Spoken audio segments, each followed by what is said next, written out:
Hello. Hi, I'm Josephine Mazik. Everyone calls me JoJo. I'm FAN's executive director, and we are here tonight celebrating 15 years of family. And we invited you all here because you have been supporters of FAN throughout the years, and we're really excited to have you here. So throughout the break, we decided to shoot a video. And before we get into that, I just want to say we wouldn't have been able to do this without our wonderful board members. And we have a few of them on the call. Shout out to John and Mia for being my personal board chairs since I've joined FAN. And we also have Edwina and Nardos, Vanessa, whom I wouldn't be able to manage these financials without, and Snapper, who I go to random hours of the night with legal advice. So we're really happy to have you all here. This project started really as a social justice response to give our youth participants a safe space to respond to all of the crazy shenanigans we had last year regarding social justice and race and identifying with their Blackness in the world. And we asked them one question that they needed to answer and think critically about, and that was, why do they matter? And what could they do in this space now that would have an impact on the future? And getting their responses from that question led us as an organization to think about, why do we matter? And also with COVID, it was very difficult for me as an ED to keep my staff grounded and connected to the work. And so I thought that we should revisit that question. And we ended up with the document that we have today, We Matter, 15 Years of Family, where I hope you could let me know at the end of this what your thoughts are. Answer that question, celebrating 15 years of service and why we as an organization matter to society. And it really helped to revitalize staff morale and kept us grounded to why we do the work that we do today. So if you guys are ready, I will cue it to our tech man, Jacob. Can you cue the video, please?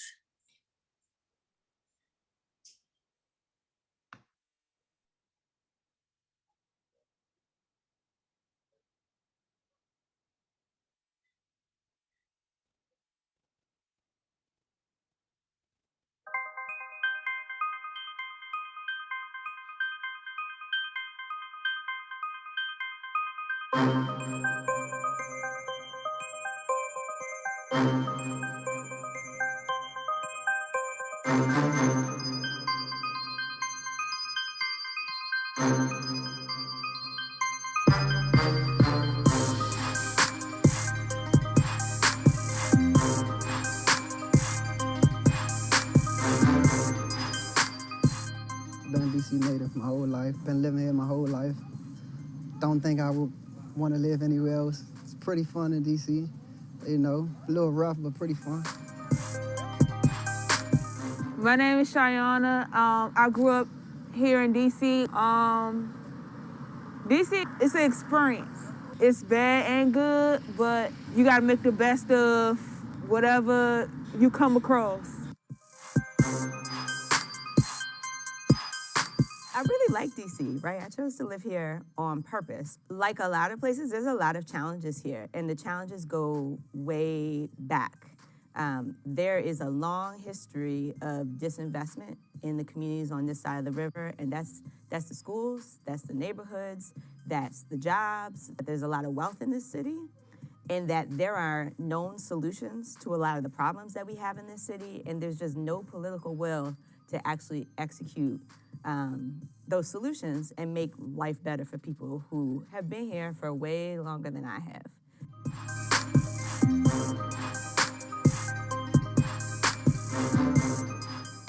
A lot of us are product of our environment.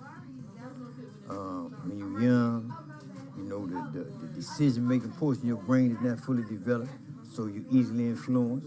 I think that it's a lot of negative peer pressure, or it's been my experience, there was a lot of negative peer pressure in certain communities in DC, and a lot of times it's easier to go along to get along, right? You know, you may be fortunate enough to have maybe one person in your ear that's saying, you know, stay in school, do the right thing because it's the right thing to do. If you're fortunate enough to maybe have a grandmother or some elder in your life, but unfortunately, if you're not,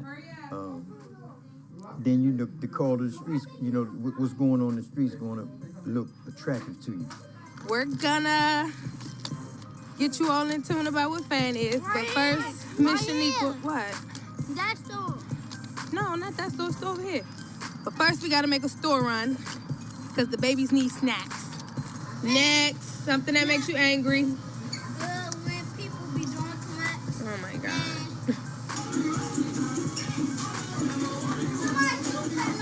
Cut it! So we started FAN with a donated space. I had taught myself how to write grants. I taught myself how to do a budget. I taught myself how to do the accounting. And you know, we started off with maybe 20 kids that first summer. We played tennis. We tie-dye T-shirts. We, you know, had creative writing and debate. I think we had that summer. And we started off with middle school kids because that was at the time a group that not a lot of attention was being paid to them in the city, and there wasn't a lot of programming for them in the city.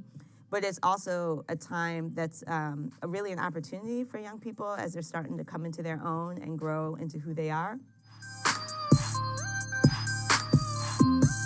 Actually, October 2020, which is this month, makes my 6-year FAN.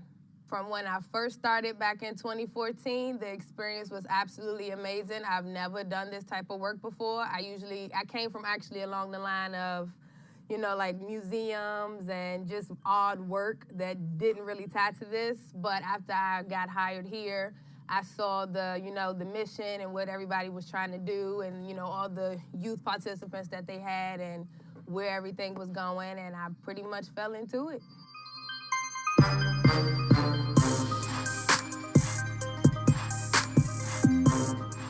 FAN had actually shut down back in, I believe, 2016, and we came back 2017, and that's when I was promoted to director, which is the position I am in now. And before it actually shut down, we had, you know, our executive director, he had passed away, Bernie, you know, some years ago.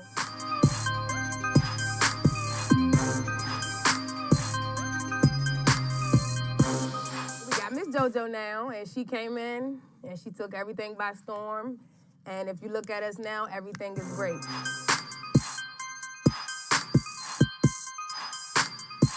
All of our staff members, or the majority of our staff members, have lived experience similar to that of our youth participants.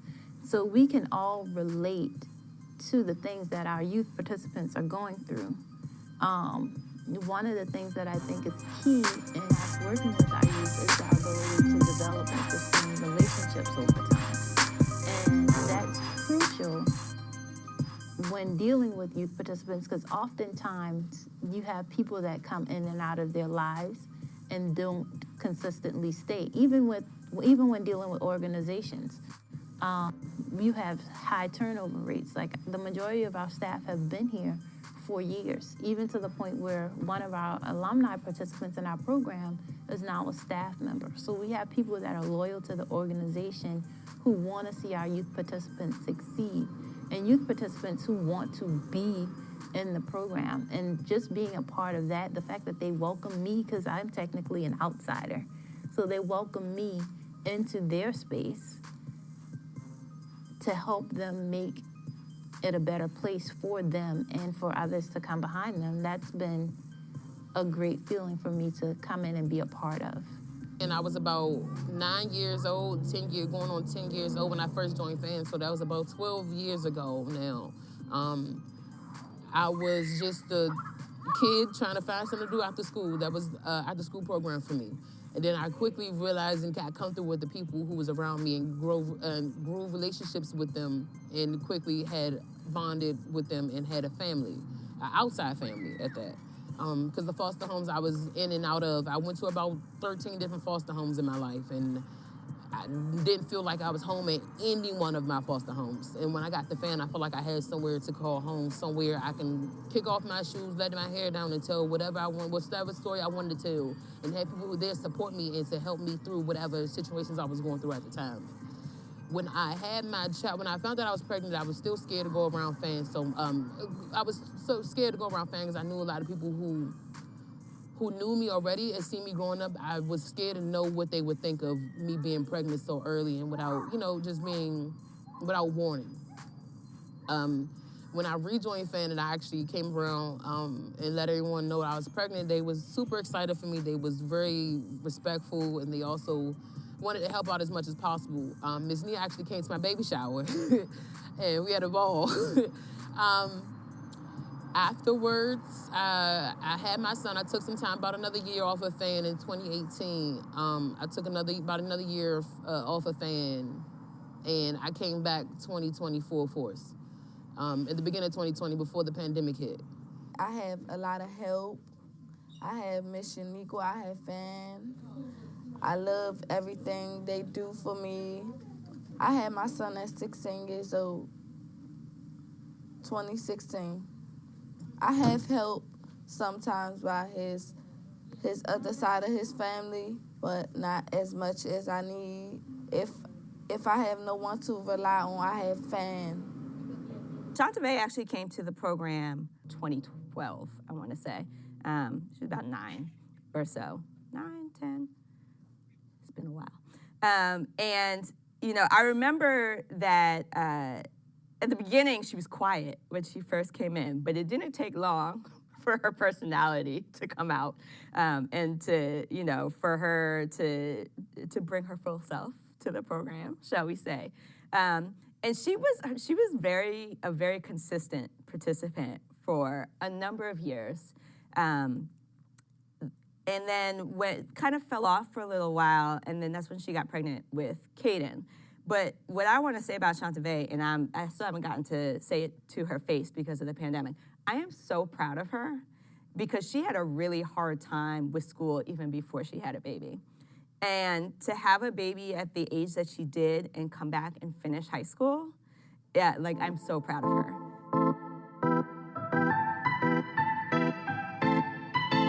The organization was founded in 2005 by Dr. Neil Westbay and Juanisha Hicks.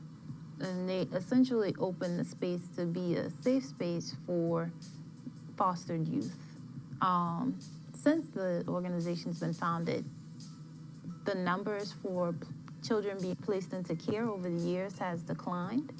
And so FAN has opened the doors to the broader community and welcome anyone who may be impacted by the child welfare system to utilize the space as a safe haven. I grew up in foster care basically half of my life. As a child, I was taken away from my mother at a young age. My mom was an alcoholic. I joined FAN I was 9 or 10. I was 9 or 10 years old. I've been in here for a long time. They helped me with a lot of stuff, like my anger, I used to spaz out. I used to cuss everybody out. I used to do a lot of stuff from anger, from depression. I was going through a lot of stuff as a child. So me talking, me getting stuff off my chest, it helped me out a lot. That's why I can call on Miss JoJo, I can call on Miss Shaniqua, I can call on anyone in FAN and talk to them and tell them what's going on. And they will sit there and help me.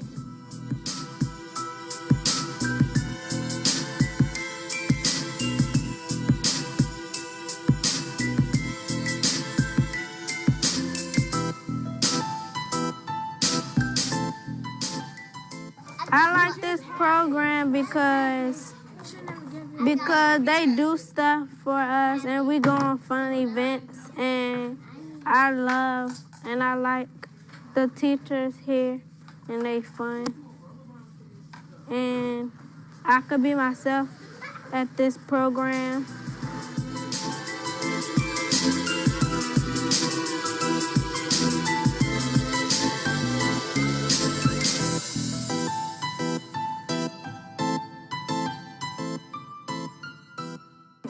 No, that's for next week. Just draw what you want to draw. I'm drawing a sun. Well, not a sun. Like Draw Halloween. some. Halloween. Favorite No. part of Halloween. Halloween. Do something Halloween. Then do that. No, I'm drawing a sun like a sunrise. Paint a spooky background with a puppet.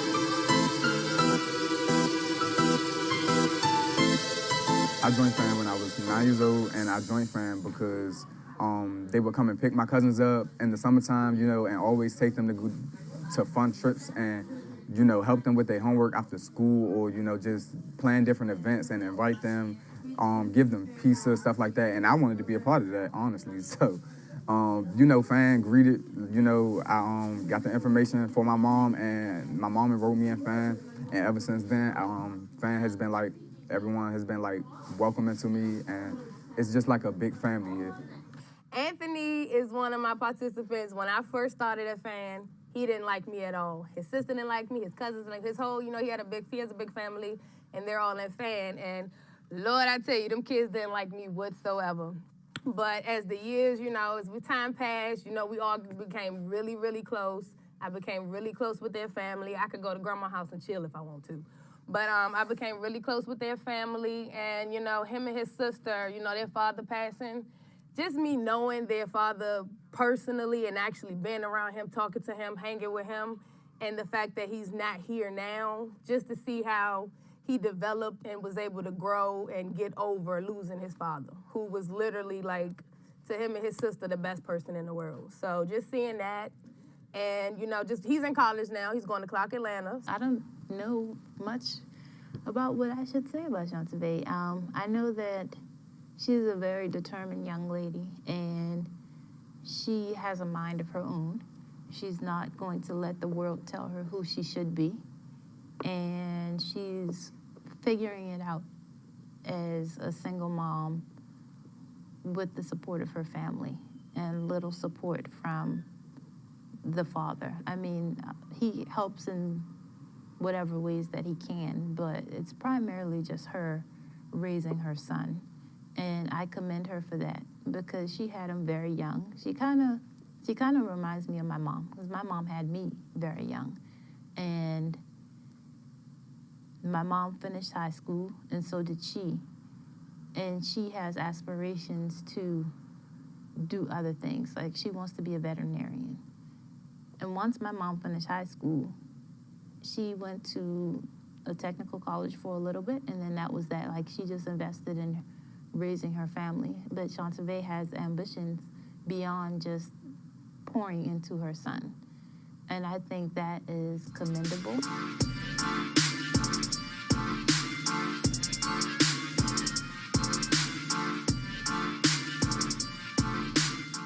FAN has helped me progress both in my academics throughout the years, especially as soon as my dad passed away, because I struggled a lot with that. So FAN was very supportive of me through all of that.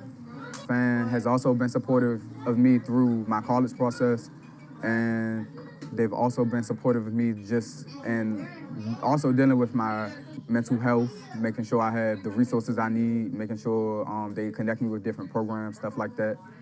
That's why I continue to join FAN, because as you get older, it doesn't just stop because you turn 18. They still there for you. They're still here to help you. So that's what I love about FAN, and I've always loved that about FAN. You know, Anthony, I know, again, he was maybe around 10 or 11 when he came into the program, and he was always very sweet. Here, you know, I don't know how he is out in the world or how he feels like he has to carry himself out in the world, but he was always very sweet at FAN. To this day, in my office at my new job, I have a piece of art that Anthony did for me that was a leaf rubbing that he had given to me, and that's been hanging in my new office at my new job since I left as the leader of FAN. But again, I know like Anthony went through some tough times in the last couple of years of high school on a whole bunch of fronts. And again, I'm so proud that, you know, he has made it to college, and even in this crazy world that we're living in with the pandemic, and where he's doing it from a distance, but he's doing it. And again, what that's gonna mean for his future and his family. I'm just really proud and excited for them. We created kits and got technology for all of our youth participants and delivered them and ran a virtual summer program. And the first thing that my program director said when we were doing this, she was just like, oh my God, I can't believe we're really doing this. And I was like, what do you mean? We said that it was something that we were going to do. And she was like, well, you know, there have been times in our history where the leadership has said that we were going to do something and it just hasn't been done. And so I think that right there was one of my fondest moments, just knowing that we are continuously doing the work that we say we're going to do and holding true to our word. Even my negative story with my youth participants fighting each other and not wanting to have to stay home, like, that is a testament to the work that we're doing here. Like, we really are creating a space where they can truly be themselves. And just seeing that play out and having them want to constantly come back is always an amazing feeling and makes me feel good about being a part of the organization. FAN is very supportive of me and my time and my child and everything that we want to do. I can always call Miss JoJo, Miss Nia, Miss Shaniqua at any point in time, whatever time it is, 3 o'clock in the morning. I can call them whatever, and they will help me out with whatever situation it is. Even if they can't help directly, they will help me find the resources there is to help me through whatever situation I am going through.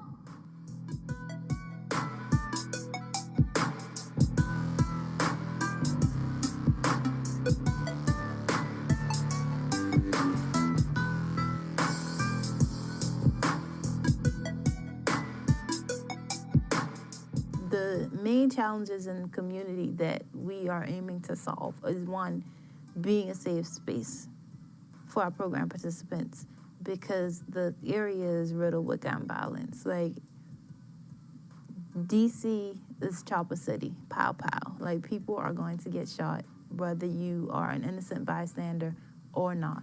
They don't have any remorse or any regard on who they're coming after. The Ward 8 area is a food desert. There are only 2 grocery stores in this area, period. Just 2, which is why we had to set up the food pantry outside so that the community members could come in and take what they need, what they want. In some ways, the program was like a foster child for years, where every year or every season, we were moving to a new location. That happened for a whole lot of reasons, ranging from overpriced real estate in Ward 8 for commercial purposes, to folks not really understanding what it means to do this kind of work with young people and recognizing that it doesn't always look beautiful all the time and not really having patience for that. To, again, tied to the fundraising, being able to afford the kind of space that we really needed. It was, I said that FAN was sort of doing well for the first couple of years, and then we hit the 2008 recession right around when a lot of organizations would sort of take off. And so that was a huge challenge where, one of our early funders was Freddie Mac, which went away during that, that recession and when the housing bubble burst.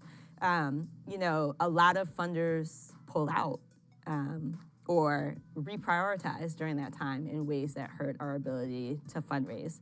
I think another big challenge that happened after I left was the person who came in as executive director after me, whose name was Bernie, passed away unexpectedly 9 months after taking over the role.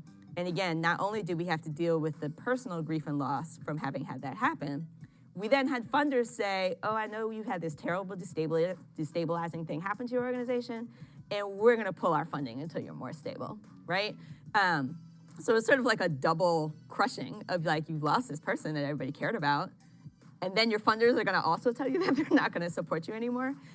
So all of that was really challenging. I think the things that have always made our difference are our individual donors. They have always seen us through, no matter the good times, the bad times. And that's, at all kinds of levels, from all kinds of people. Some of my elementary school teachers and my elementary school principal are consistent donors to FAN. People I grew up with, as well as people in this community who have, grown to know and love us, people who have volunteered with us, people who have been board members, et cetera. So I think that's been consistent. And then what's been great in the last few years is being able to have a 3-year lease in this space and be in a position to sign a 3-year lease and know we were going to be in the same space for 3 years, I think has really helped to bring a lot of consistency and growth to the program, to the point that we're actually almost about to grow out of the space that we're in, as well as having our first multi-year funding commitment, where we were able to get the lease for 3 years because we knew we were going to have a grant for 3 years, and so then anything else on top of that sort of became like a bonus. So. FAN is very important to this community, and I say this for one because I do say it all the time. For one, we're like a family. For two, we're not here to judge, and for three, we're here to help you by any means. I think FAN is doing a great job, man. FAN has came a long way. When I first got here, FAN had none of this that they had now, you know. But overall, I think they're doing a great job, man. With the Peer Operator Center, they're giving these youth an opportunity to come here and basically seek growth, you know. Something that we really didn't have growing up, right? Growing up, we had summer camp. You know, summer camp lasted throughout the summer. You know, FAN Peer Operator Center gives these kids an opportunity to be able to invest in themselves all year round. You know, whether they want to come here and get resumes for jobs, whether they want to come here and do job training, whether they want to come here and, you know, do homework, whether they want to come here and get something to eat. We just put a pantry out front, which is, you know, a cabinet full of food. You know, we put a refrigerator there. So basically, people can come and just walk up to this building 2 and 3 o'clock in the morning if they want. If people is hungry and they sitting out on the streets and they feel like they don't have nowhere to go, you can actually come to FAN and just go in that pantry with a free will. You know, nobody's going to stop you from doing it. You can go in that pantry with a free will and, you know, get something to eat. Not only for yourself, but it might be some food in there enough for you and your family. I love FAN. I only been here for a year, but they took me in. I found FAN through my best friend. I love Miss Shaniqua. She's my favorite, like all-time favorite. She always keeps me laughing. I'm always happy when I'm here. It's just basically like a second family. FAN has been a great influence in my life. Just the love you get here, the passion that every worker has to see you succeed. You could tell when someone's pretending to care, and you could tell when someone actually cares. And at FAN, they actually care. And it's just, a lot of people don't have that at home. So I just always loved that about FAN. What I want to tell everybody to work hard, keep pushing. You can do this. There's like, no matter what nobody say, they doubt you, you keep going and you do what you gotta do and show everybody you can be the best you can.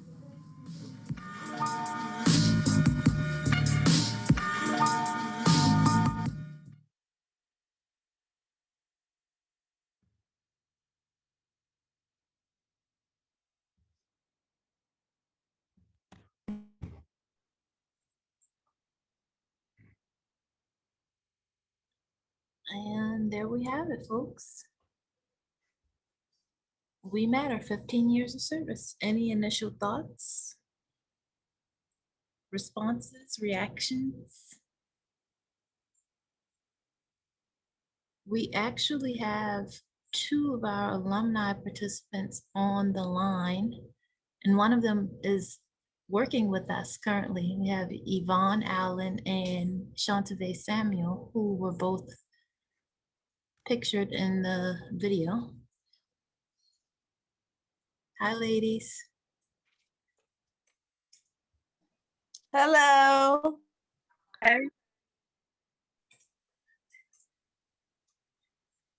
We have a question in the chat. Ms. Jan is asking, can we talk about the type of programs that we run? Yvonne, would you like to field that? Yeah, I can start. So one of the programs we run right now, we have a food program where we have two food pantries actually outside. One which is a non-perishables, and one is the actual refrigerator, which of course has the freezer on top. So they bring by produce, they bring by canned goods, bread, snacks, all types of stuff, and we leave it there for them to come pass any day, weekends, weekdays, daylight, day night, who knows? Don't care. We don't matter.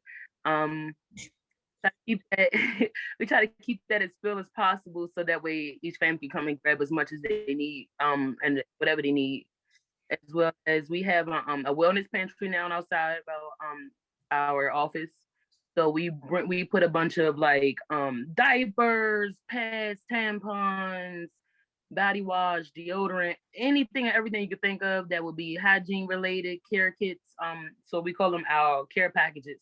We'll put our care packages inside of that wellness pantry, and they will also be able to come and get that anytime, any day, as long as we have it in stock. That's everything is based off of donations.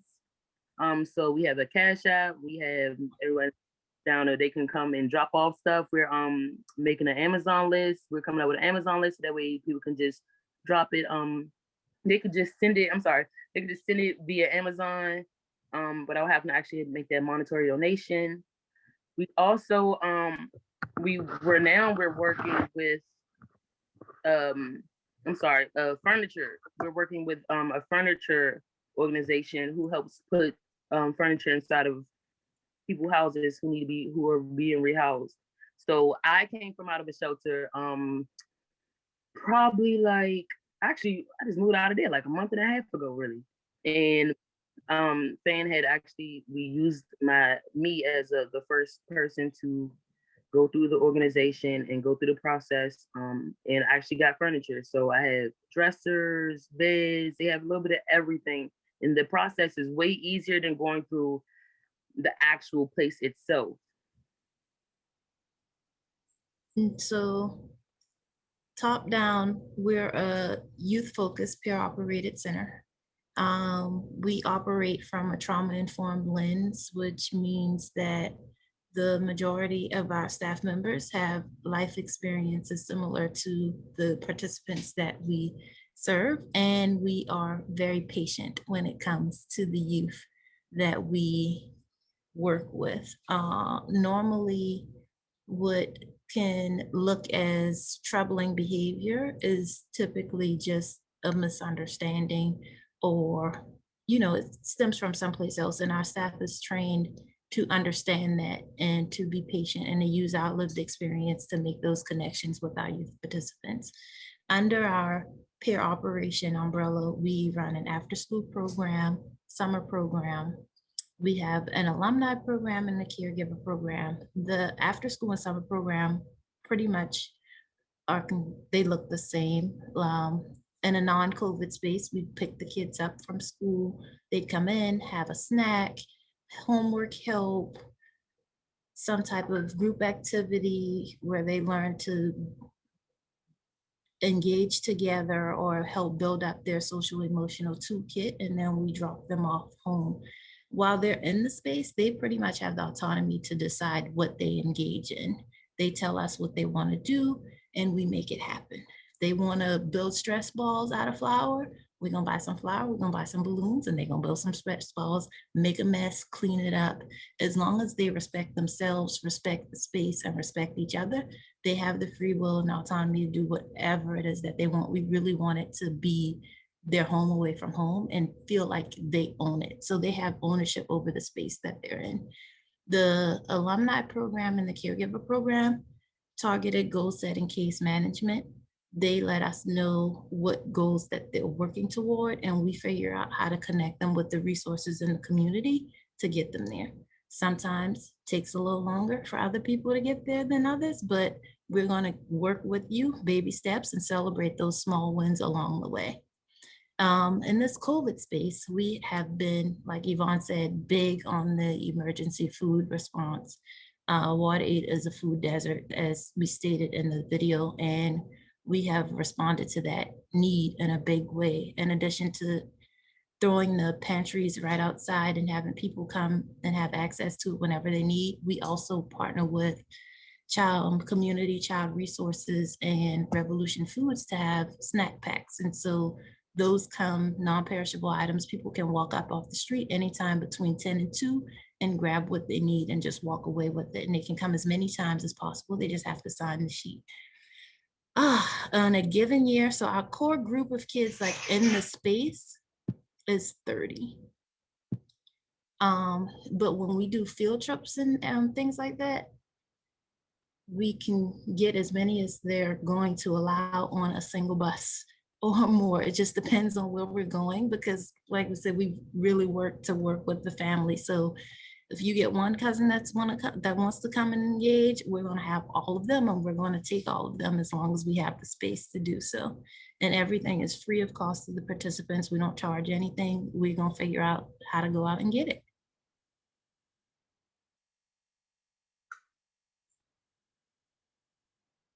We have about 23 alumni participants that we are in contact with. And I say all in all, maybe like 67 alumni participants that are in the world. Yvonne, you're shaking your head. You can tell, you can tell me, you know, those are your people. That sounds about right to me. That sounds like a lot of us. And then one of the things that we also do, so the alumni group they're called alumni primarily because of their age range. The alumni participants are 16 through 24. So even if they didn't come up through the FAN program, if they're introduced to us by another alumni participant and fall within that age range, we'll still figure out how to work with them.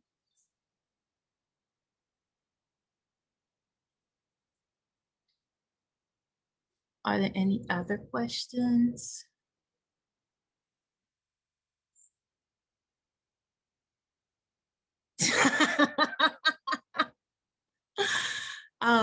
Sorry, someone, it's not funny, but one of the things that, okay, so we have two questions actually, and I'll answer the first question. I'll answer the second question first. So the majority of our funds right now actually comes from government grants. So we have the majority of our funds coming from the Department of Behavioral Health, and we have a mental health block grant from them. And the rest of our funds come from foundation grants and individual giving. And this year we're really focused on increasing our recurring donors and bulking up that individual giving piece, because one of the things that I have learned in my now new role as ED and grant writer and fundraiser and manager and supervisor and all the things is that individuals really like to give money, and they are responsible for driving organizations. I was sitting here focusing on writing for government grants and foundation grants, and it takes a lot of time where the majority of funds come from individual donors. And I was like, well, why didn't anybody tell me this before? I could have been working on developing relationships. I'm actually good at that.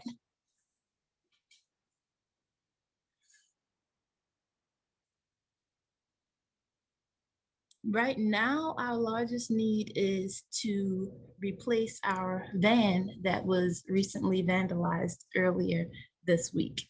Our van, even in the COVID space, has been essential because we've been delivering a lot of items to our participants, and now it is sitting on all flats in the back with no windows. So that is our largest need currently, like most immediate need. Our second need, I would say, would be to just find a bigger space. While I love the office space that we have and the relationship that we're developing with the church that we're renting from, it's still not, like when we get back to in-person, it's not going to be a big enough space to get us to where we would like to be in the future, like running different programs at once for all of our groups. So I think a larger space is where we're headed. And then I actually have a question for our alumni participants. I just want to know, where do you see FAN growing to, or what would you like to see FAN do in the future for the youth participants coming up behind you?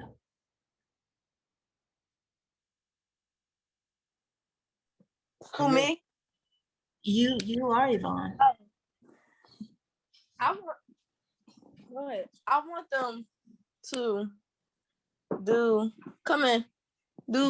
I want them to grow and do better, and like the same thing we did, I want them to do better.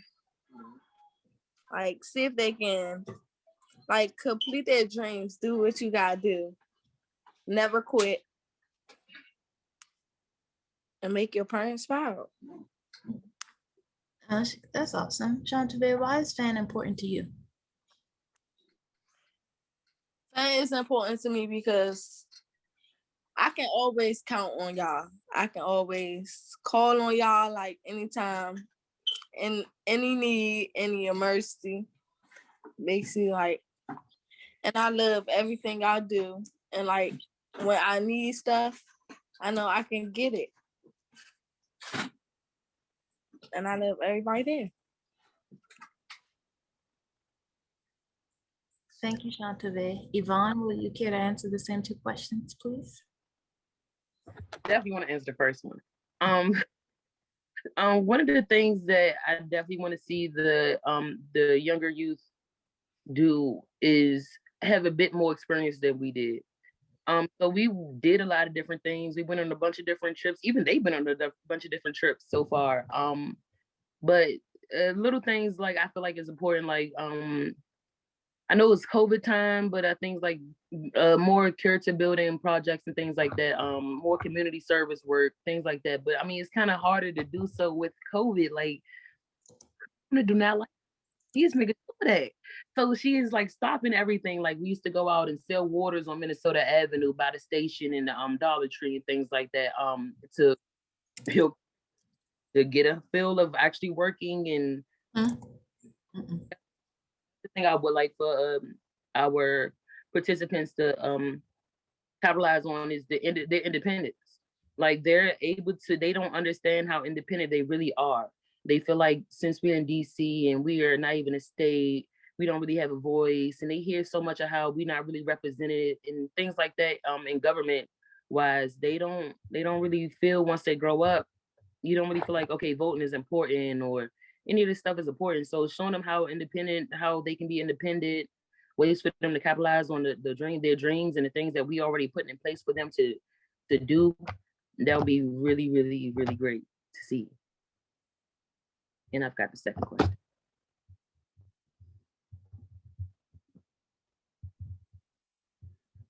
The second question was, why is FAN important to you?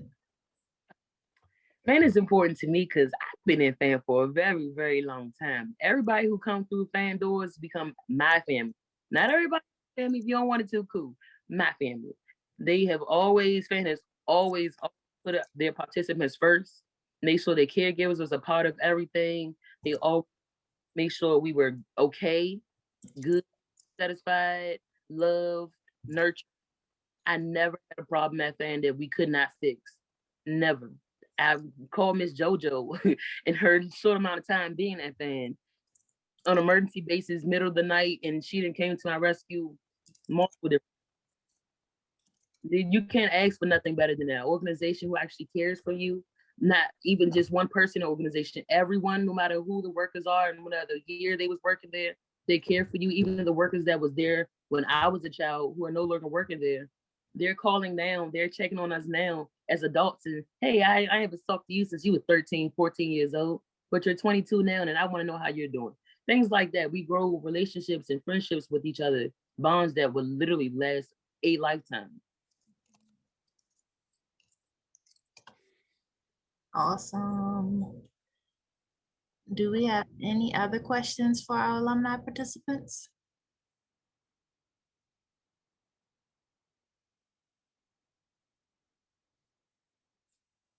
Any other questions for me?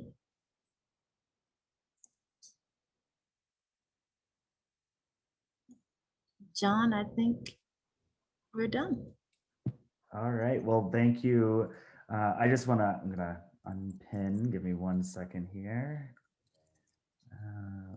Pin. Sorry, technical thing here. No, I just want to thank everybody for joining us this evening. For those who don't know, my name is John Campbell. I am the current board chair and have been for the past year, or almost a year, and have served on the fan board for nearly 2 years now. And it's been a real honor to work alongside so many other board members that are on the call, as well as really support JoJo and in this work. Really, we wouldn't have been able to pivot the way we did as COVID took over our lives without her leadership. And that is remarkable. And so we're super excited to have her. And we're really appreciative of all of you who are able to join us. I know many of you have come to FAN in different ways. Some of you through board members, some of you through being program participants, others knowing Nia. Some of you have been with us for a while, and others have just joined us. And so we really just appreciate you and your generosity, your time, your interest in our work. And as JoJo mentioned, this is our 15-year anniversary. And so over the next couple of months, we'll be pulling out and putting out a lot of different things. We have a whole kind of video podcast series that we're putting out where we interview some of our past board members and alumni and program participants. So you can still get to learn about the work that we do. We are a small but mighty FANmily, and we use FANmily a lot, FANmily. It is just part of who we are, and that's because every single one of you are now part of our family. And it is about relationships. It's about being there for one another. And so over the next couple of months, we hope that you stay tuned. You learn more about our van saga that has just kind of gotten a little bit more urgent this week, and that you continue to support this work and continue to ask us questions and keep us thinking and keep us growing, because it's because of you that we're able to do this. And I want to thank our alumni participants for joining us this evening and participating in the documentary. It really is an honor to hear from both of you and to share your stories. So with that, I just want to thank everybody for joining us. JoJo, is there anything else that we need to cover? No, I think we got it all. We thank you all again. I know I have a lot of new faces that I've never seen on this call before, and then also people that I know love me dearly. Thank you to all my friends, personal friends who hopped on, and native DC, Washingtonians. I really appreciate everyone for being here. This process has been great. I'm so excited to see how we grow FAN over the next few years. And I am happy to have you all be a part of this, and trust and believe that I am very sincere when I say I couldn't do it without you. I'm not sure how many of you got the email about the van, but I was literally almost in tears, and you responded so greatly. Like, that warmed my heart. It's small acts like that that make the biggest difference and keeps me motivated as I'm doing the work. And I really, truly appreciate you all. Great, thanks. Have a great night, everybody.